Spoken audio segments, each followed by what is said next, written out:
इधर लाओ।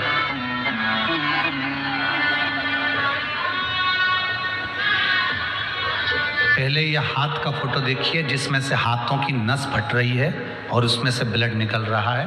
जैसे ब्लड ऐसा निकल रहा है जैसे किसी ने उस पर ब्लेड मार दी हो। यह हाथ का फोटो है, आप लोग एलईडी के माध्यम से देख रहे होंगे। अब दूसरे फोटो दिखाओ। ये दूसरे, अभी भी इसके हाथ में जो निशान पड़े हुए हैं नसों के, ये ऐसी नसें फटती हैं जो उसने फोटो में दिखाया है। अब पैरों के, ये पाँव के फोटो हैं, ये पैर के फोटो, ये इसके पैर के फोटो हैं जिसमें से ब्लड निकलते निकलते छाले निकलने लगते थे और पूरा शरीर बेकार हो जाता था। चलने पाती थी, 4-4 दिन बैठे बैठे सोया करती थी, जगह से उठ नहीं पाती थी। इसको माइक दो जरा बच्ची को, ये माइक दो।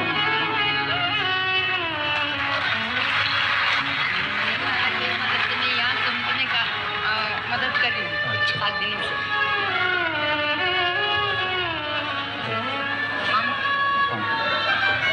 मैं 4 दिन बैठे बैठे सोया करती थी। रात तक मैंने बैठकर सोई हूँ। मुझे बैठना नहीं आता था, मैं घूम नहीं सकती थी, मेरी मुंडी नहीं हिला सकती थी। क्यों? क्योंकि अगर मैं हिलाती तो सर में से मेरे खून बहने लगता था। और जब भी मैंने डॉक्टर को दिखाया, डॉक्टर्स ने बोला आप मनोसाइकोलॉजिकल केस हो। बाबा की कृपा का ये बहुत बड़ा, आप हाथों से करते हो, ऐसा डॉक्टर बोलते थे मुझे। पर कृपा शिव की है बेटी, बाबा ने आपको ठीक करा। ये बाबा का बहुत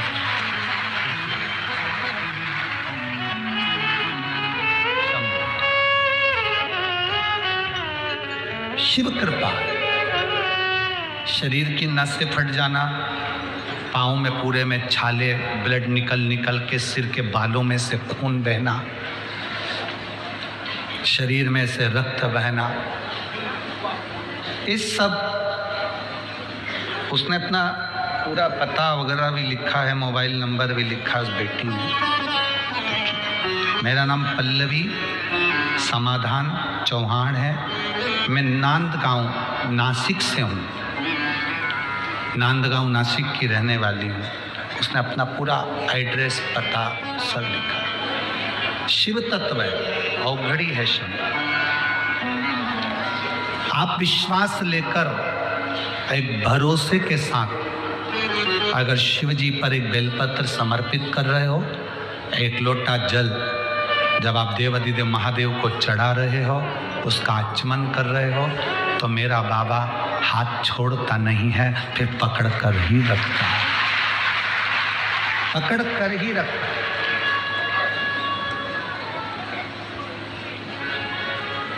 आप भरा हुआ पात्र लेकर, भरा हुआ कलश लेकर भगवान शिव के मंदिर जा रहे हो, तो खाली कैसे रख सकता है मेरा बाबा तुमको? सारी समस्या का हल एक लोटा जल। आपको खाली कैसे रख सकता है?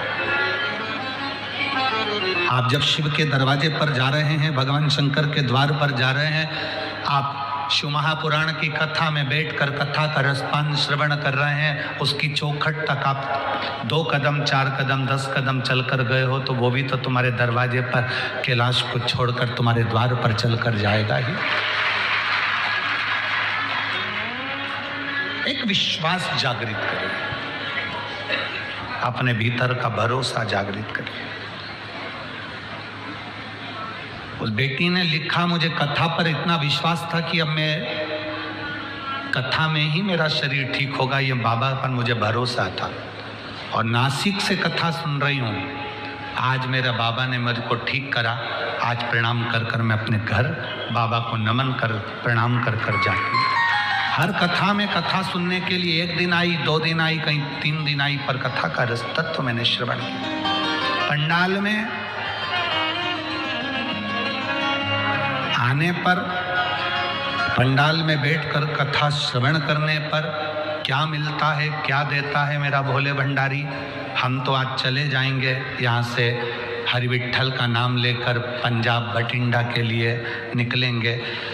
पर आप लोगों ने जो दान करा, भोजन भंडारा करा, पुण्य करा, यजमान बने, कथा सुनी, भगवत स्मरण करा, कथा का रसपान करा, वो क्या देगा ये उसके ऊपर निर्भर करता है कि वो तुम्हें कितना दे और कितना प्रदान करे। अच्छा दो, अच्छा मिलेगा। राजा पृथु ने ईद दी, वो उसको जो लीद थी वो दे दी, घोड़े की लीद उसने प्रदान कर,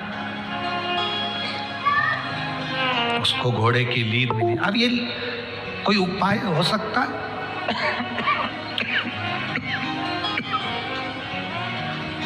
कोई उपाय?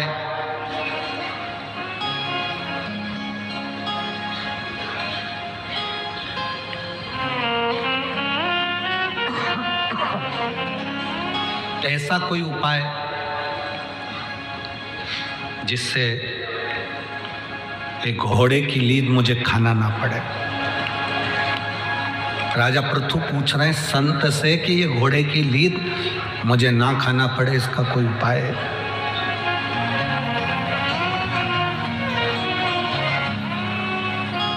यदि इसका कोई उपाय हो तो मुझे जरूर बताओ। कहा, जब आप राजभवन में जाएं और आपके नगर के लोग यदि आपकी बुराई करें, आपके लिए अपशब्द कहें, निंदा करें, तो आपका पाप उनके खाते में चला जाएगा। आप फिर लीद नहीं खाओगे, वो घोड़े की लीद उनके हिस्से में चली जाएगी जो आपकी निंदा करते हैं।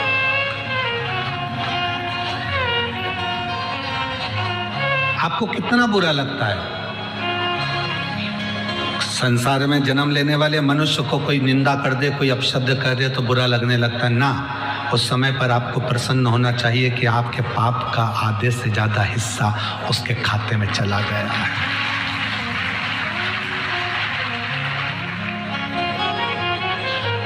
आपको ये प्रसन्नता होना चाहिए कि आपका आधे से ज्यादा